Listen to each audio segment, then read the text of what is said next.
How's it going, everybody? This is Mixplate Gaming, and today we are playing some Shogun 2. Now, Shogun 2 has a very special place in my heart because the original Shogun was the very first PC game I ever got to play. I found it at a Walmart super randomly back in Kona, where I'm from, and I took it off the shelf, didn't know what I was getting into, kind of snuck it onto my mom's computer at the time and started playing, and man, I was totally hooked. I just fell in love with the Total War series at that point. I don't think I knew exactly what I was doing. I definitely did not know exactly what I was doing. I don't know how I got through the game at that point. I must have been playing it on just the easiest difficulty probably, but it was just such an experience to have that campaign risk style map with, well, not 3D models, but definitely a 3D interactive space for the battles. Of course, if you look at those graphics now, oh my goodness, it's crazy to think that that used to be a gold standard, or at least that used to be mind-blowing. But one of the biggest reasons why I've come back to Total War is because I just found the ultimate immersive mod. And if you haven't seen this mod yet, you definitely should check it out, because I really loved some of the little touches that they've made to the game, as well as the much larger changes. I generally avoid installing mods that really change up the gameplay significantly, but I have to say that this one is definitely worthwhile checking out. Not only have they expanded on the map, but also just adding little touches, like Bow Ashigaru are no longer called just Bow Ashigaru, but Yumi Ashigaru, which Yumi does mean bow. It's great. I love little touches like that. It just makes it feel a little more grounded in the culture. But anyways, there's so many changes. I honestly have not gone through all of them, and I only just play tested it for an hour or two just to get a feel for it and see what the changes were, and or see what some of the changes were and see whether or not I liked it. But yeah, I think it's really good, and I think you'll see. We'll find out together as we go along. There's a couple other mods that I've installed as well, just to give it a little bit of flavor. Now, if you're familiar with Shogun 2, you can see already, just on the campaign map, that they've divided the country up into more of the individual regions of Japan. I'm not familiar with all of the different provinces, but it does seem more realistic. I'd have to double. That's a very objective and factual statement. So, as you can see, the Ultimate Immersive Mod adds a whole bunch of different regions, subdividing the country up into much smaller provinces, which adds a whole bunch of, and as well as adding almost twice the number of clans as well. So there's a ton of much smaller clans and factions, all dotted all around the country. And not only that, with some of the bit more historical focus, I think some of the starting locations have changed, as well as the way diplomacy works. And that is most obvious with the Ikko Ikki, who was one of my favorite campaigns to play. Though I have to admit, I have never actually been able to beat that campaign, because I always found it to be incredibly difficult. Especially with the way that most of the Total War games work, seeing as you were a different religion, absolutely no one, there's no such thing as religious tolerance in Total War games. And the problem too is that you're starting up in the north here, and so the starting is a little boring in that way too, because you either go left or right. You can't really go any other direction, and generally you would go right, because going left brings you right into the center of the country and right next to the Ashikaga Shogunate in Kyoto, right? So that's not really going to work out very well. That never works out very well at all. So I decided, like, you know, like, maybe that would be a good challenge. Like, let's try playing as the Ikko Ikki again, because I always love playing as the underdogs, or I always love playing as the peasants, the farmer revolt against the empire's control.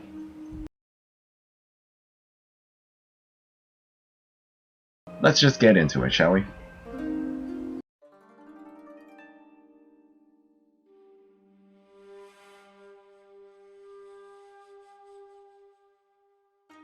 Beauty and harmony, governed by one eternal law. All that begins must end. The reign of the old shogunate is over.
So, let's set the stage.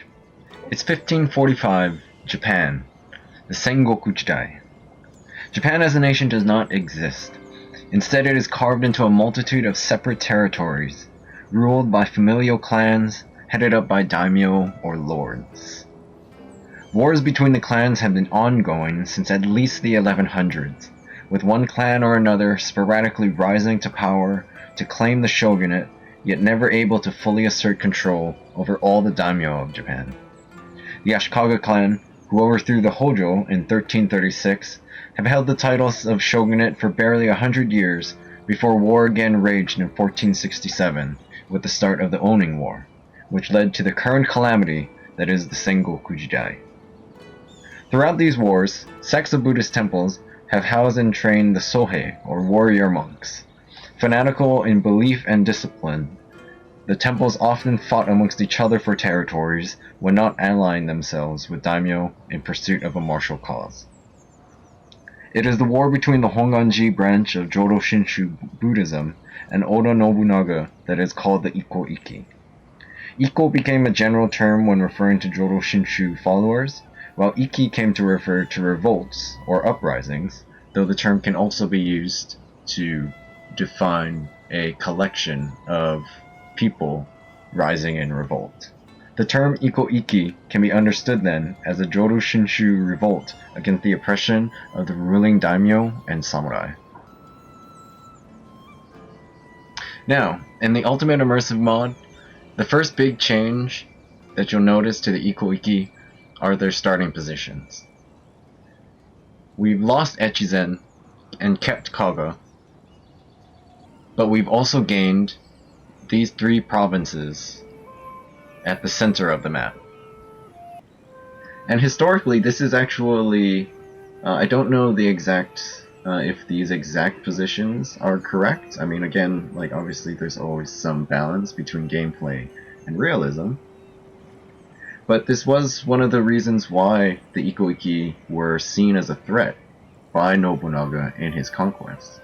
It wasn't necessarily always just their military power, though they were known for their fighting abilities, but the Honganji and the Jodo Shinshu Buddhism had allies amongst many other clans, as well as controlling important trade routes that was needed in order to fund, of course, the wars. So it's really nice that not only are you having this more slightly more historically accurate start, but it does also just give you a few more options, right? You now have 2 provinces here that we probably want to keep, with our capital being in Osaka. We have a couple allies down here, which is nice, because we need friends. The hardest thing about the Ikko Ikki is nobody wants to be your friend. You know, we just want friends, man. It's of course when we take a look at the diplomacy screen that you can see where the problems begin. Just about everyone is really unhappy with you. And it's definitely part of the challenge of playing the Ikko Ikki in this game. Thankfully, with the Ultimate Immersive Mod, they seem to have made some changes to the way diplomacy works, so your friends should potentially stay your friends over the course of a game. Hypothetically. We'll see how that turns out. But we've got two other clans who are Jodo Shinshu as well. So we're not completely alone. That's nice. And here, in the Recruitment tab, you can see the biggest difference between the Ikko Ikki and all the other clans.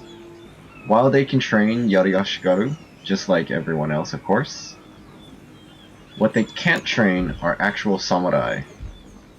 What they train are the Ronin, or Ji-samurai, as you can see here, which is a nice little touch that they do. And this represents the fact that, at least to my mind, that they weren't a clan per se, right? Ikko Ikki was the movement, and even then, they were a religious sect, not necessarily a clan in the traditional way of the other daimyo. And of course, here we can see your real hitters, your real hard hitters, the Naginata Sohei, or the Buddhist warrior monks. Now, Buddhist warrior monks you do have to be careful with. They're generally very lightly armed, so they're not necessarily your frontline troop, but once they get into the fight, and with their war cry, they will just tear through an army. So we'll be seeing more of them, hopefully, in the future. Now, as you can tell, while our start is definitely more interesting than the vanilla version of the campaign, you're not put in an easy position. 4 separated territories, multitude of provinces between them, and almost completely surrounded by enemies. Now, castles are great defense, and we may be trying to hold out at these 2 provinces, because losing them would be a significant part of our economy gone, so it could be worthwhile to keep these. Nearly 500 here. Yeah, Kaga is an extremely important one for us to keep. So, what are the first steps? The first steps is trying to make some friends. I will listen to what you say.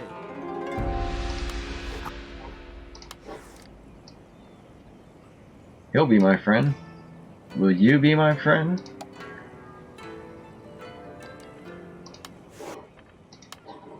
I have... They will! They'll be my friend too! We're not trading yet, but we're allied. We should trade. We should definitely trade. We're allied. Like, we should definitely trade. Yeah, there you go. The question is, do we want any allies?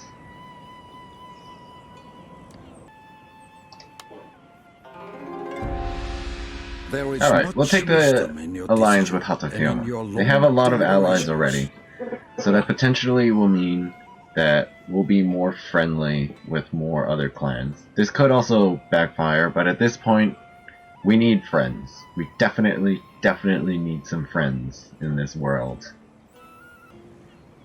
Yeah, see, the map's already looking a little bit more green. Look at that.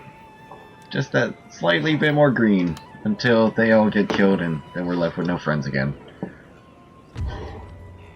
Right, and as far as first tech, definitely going with Bushido. Because Tachi Ashigaru, or I think they're called Lone Sword Ashigaru, or something. But anyways, Katana Ashigaru, Tachi Ashigaru. These are gonna be pretty much your backbone. Yari Ashigaru are good for kind of just holding a position maybe for a little while, but as you can see, they do not stand up well. They do not stand up well to anything except for cavalry. Really, they're just there to protect if your opponent has cavalry. But if they have any sort of infantry, your Katana Ashigaru are where it's at.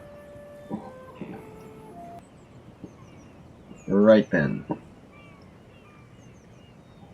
So, one of the first things I like to focus on is definitely getting your food production going. Right now, as you can see, all of our towns have that little red arrow next to them. And so their growth is going down every turn. And it's not a huge loss at first, you know, -2, but if you let that go on long term, your economy will completely collapse. And this was tied to global food supply. I don't remember if this was the first game or not that added that. I thought that was kind of a nice touch. Though it did also get rid of the population cap thing, but I guess that's a whole other story. And each of your castles will take up at least 1 extra food when produced. So don't forget to feed your people. Feeding your people is extremely important. I think I may be playing a campaign of vassalizing, which I have to admit is not something I normally do in the Total War game.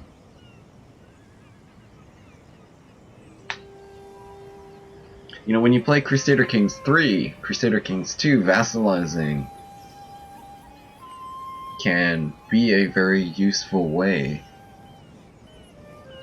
of exerting control over the region without having to deal with the direct effects, right? But generally speaking, in Total War games, you almost, at least I've almost always just gone straight for capture, because that generally just seems to be the name of the game, right? But in this situation, I'm wondering if vassalization will actually be the better option. Because none of these provinces are going to be Judo Shinshu, right? They're all going to be Shinto Buddhism, right? That might be fun. Can get Kyoto to change to our religion? I've never actually tried. I must admit, like, because I've never gotten very far in the Ikko Ikki campaign normally, I generally don't, and with most of the other campaigns I don't switch to Christianity at all.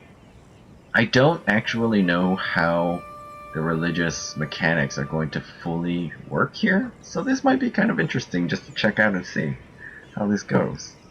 And so while my capital is here, this is actually a very well defended area, plus we have a number of allies here. I'm going to build a castle in Kaga. Because Kaga is an extremely profitable province, and also it's going to be coming under attack soon. It may be a little difficult to control, but my armies, like, because of the way this area is set up right now, our armies are moving really quickly through it. So we can easily come back to defend any of these castles, although these castles can also be very easily attacked. But at the moment, this guy is not allied to anyone. He's got some trade partners, but really nobody's going to come in and assist. This is a really pretty valuable province, actually, as well as with the Mountain Hermitage, which is just going to give me bonuses to any warrior monks we train here. And warrior monks are the name of the game for us. I think we do it. I think we do it. I think we go in and take them now. Alright, so we've got the military access from Hatakeyama, because we're allies and now we also have military access. We've got our army set up here, under our daimyo, but I guess our religious leader at the moment, Shimozuma Jutsurai, which is an awesome last name, Jutsurai. I want a last name like that. Under the command of Shimozuma, we will take it to the Edo, and they're actually pretty weak right now, which is basically the reason why we're attacking. But it will be a glorious victory. So don't diminish my accomplishments. It's actually that's actually why we're doing it, because they don't have any friends right now. If we look at this, right, they aren't allied with anyone, because just like World War I, attacking the wrong person can start an entire set of chain reactions, which you really, really do not want to happen. So Edo is pretty vulnerable. No allies. Their relative military power is kind of weak. While they're also sitting on a fairly valuable province, as well as having that Mountain Hermitage, which is just going to give us bonuses to all of our monk units that get trained. And that's definitely what we need. We've got allies all around, so I think, yes, we go for it. Oh. And it's happened. There's Uesugi. They're coming. They are definitely coming. Okay, get more Lone Sword Ashikaru. We're relatively peaceful around here, it would seem, at least for right now, at least until Oda decides to mess everything up. Alright, so at least some action will hopefully be starting soon. Or something. Something's happening, folks. Something's going to happen. Those first few turns are definitely all just set up and build up. Oh, and here we go. It's a defense. 3, 4 Yumi Ashigaru, 4 Yari Ashigaru, and 3 Katana. I think we got this.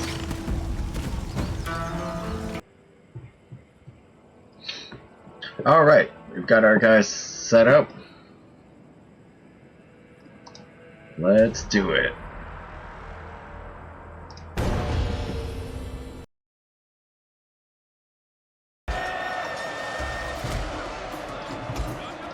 Our men are running from the battlefield! Shameful display!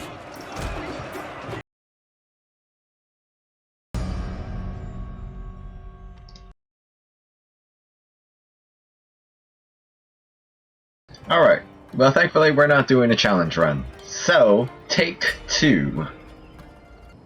It's been a while since we played, so you gotta give me a break here. If we're ever gonna get through this, otherwise we're never gonna get through this. That's why I didn't call it a challenge run. It's not a challenge run, it's just a playthrough. Alright, if they push us, we might just fall back onto this hill.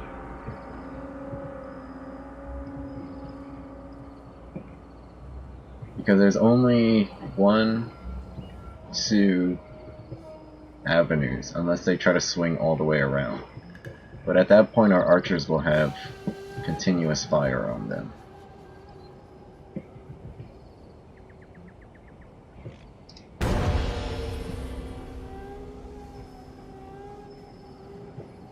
And they are pushing us again.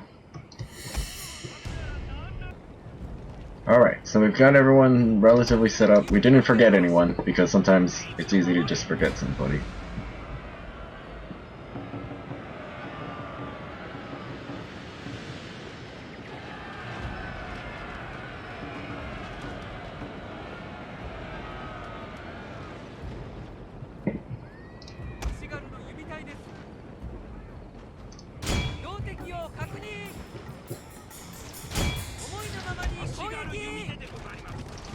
Our general is in grave danger, my lord!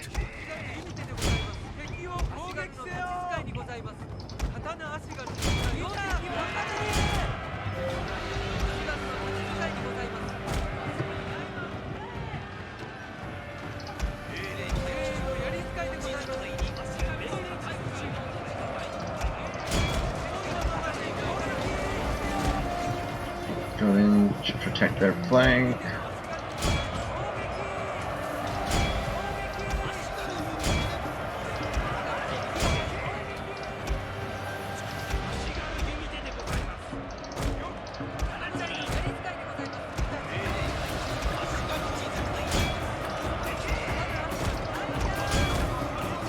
Oh, form up, form up, form up.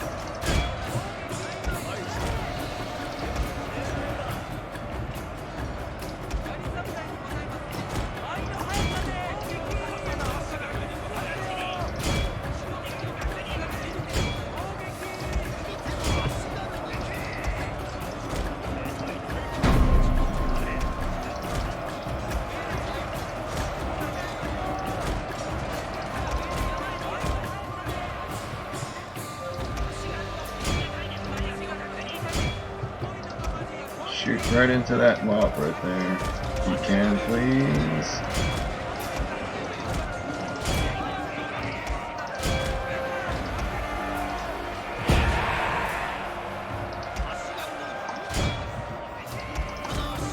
Oh, you get down there. Oh, what are you guys doing? Yeah, charge that.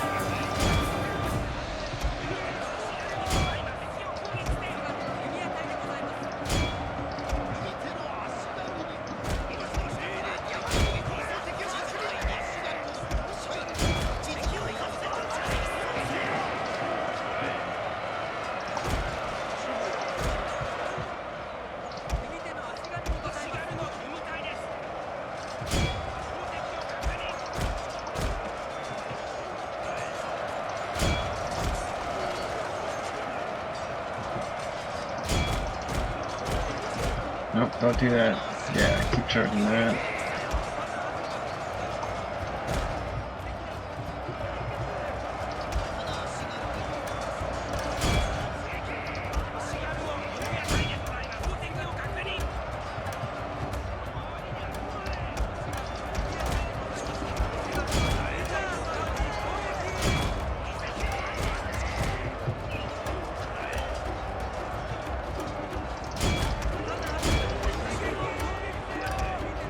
My lord, their general has fallen! A cutting blow! Oh, I think we might actually... I think we got him. Oh, we got him! In this universe, the fight continues! Oh, we got him! We got him! In this universe, the fight continues, ladies and gentlemen. Alright, so it's gonna take us a few tries, maybe. Might have to use our special interdimension portal gun to get us through that again.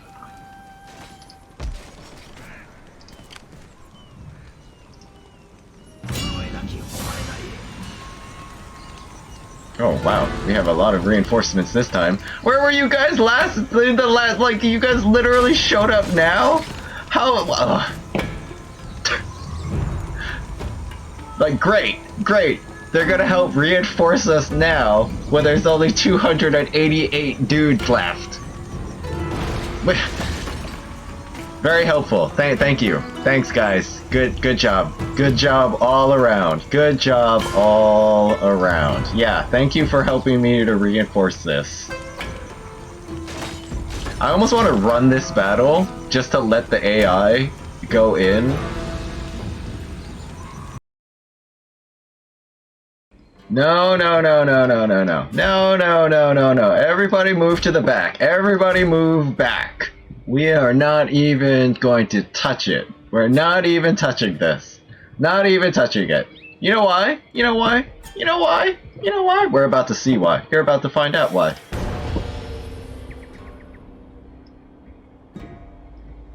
Oh, look at these heroes.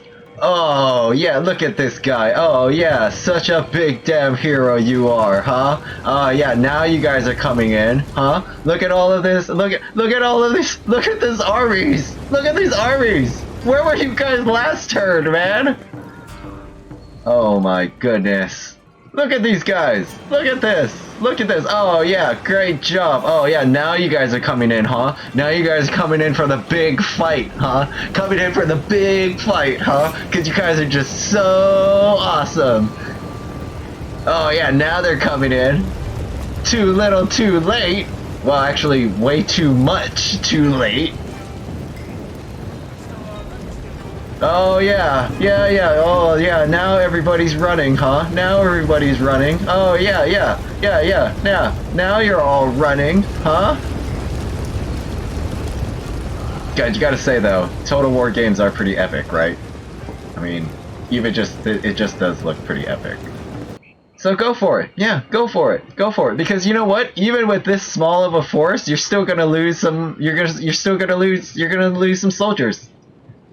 You're gonna lose some men, and you know what? Could have been prevented if you guys had just come and reinforce last turn, you know?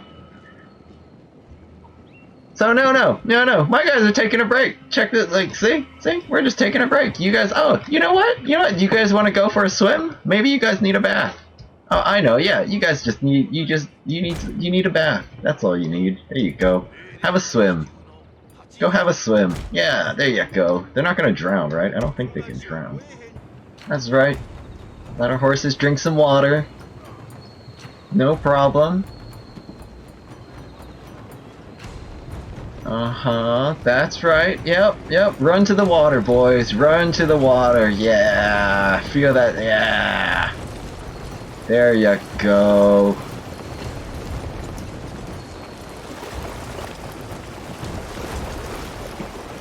And don't even worry about what's going on over there. We don't even need to see it, you know? It's totally fine, just enjoy the water.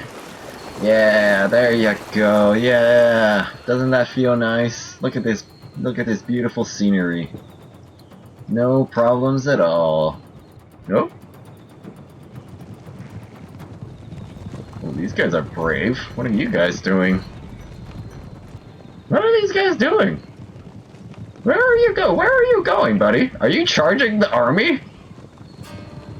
You are not charging that entire army. No ways. Holy crap, he's charging the entire army. This dude is insane. You're charging that entire army? What the hell? You're 30, no ways. You're really gonna, he's going for, oh my god. Nope, he decided not to. Oh, you should have, oh, and then they just decided to run away. Like right at the last minute that he was just like, nope. I kind of underestimated their forces or something. Oh, poor guys. Which ones are you? Oh, ow. Oh, oh, oh. Well, and that's that. Thanks for the help. So great. So helpful.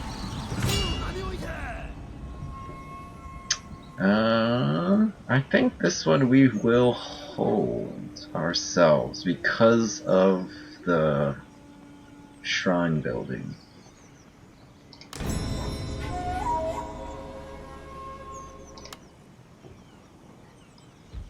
Alright, so in this part we've learned that we have a interdimensional portal gun that allows us to back up in time. So that's fun. Didn't know that existed in feudal Japan, but that's apparently a thing. And so we've captured one extra province, and hopefully we can keep this campaign going. Who knows? It might just end very quickly, because I am completely out of practice with Total War. So, anyways, I hope you've enjoyed. Thank you for joining. And I'll see you in the next one.